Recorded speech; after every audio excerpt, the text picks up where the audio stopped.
उत्तराखंड के मदरसों में अब संस्कृत विषय भी पढ़ाया जाएगा। उत्तराखंड वक्फ बोर्ड ने मदरसों को आधुनिक बनाने का दावा किया। उत्तराखंड के मदरसों में अब संस्कृत की भी पढ़ाई होगी। उत्तराखंड वक्फ बोर्ड ने ये फैसला लिया और बताया कि देवभूमि में मॉडर्न मदरसे बनाना सूबे की सीएम का ड्रीम प्रोजेक्ट है। अरबिक के साथ साथ संस्कृत भी पढ़ाएंगे। मेरे बच्चों को अब हर लैंग्वेज पढ़ने का अधिकार होगा। देवभूमि उत्तराखंड में संस्कृत भी पढ़ाई जाएगी तो कहाँ पढ़ाई जाएगी। मैं ये मानता हूँ कि अब वक्त आ गया है बदलने का, और अब समाज भी बदलने के लिए पूरी तरह से तैयार है।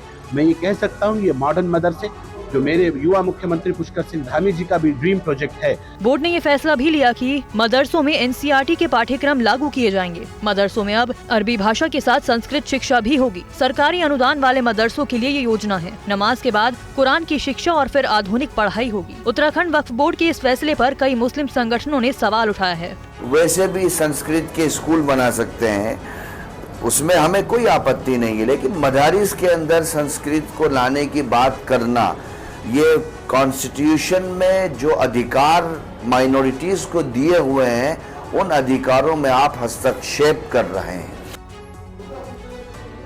उत्तराखंड के सरकारी मदरसों में संस्कृत पढ़ाए जाने पर सियासत भी तेज है। कांग्रेस ने इस फैसले पर सवाल उठाए तो कुछ मुस्लिम संगठनों ने भी विरोध जताया है।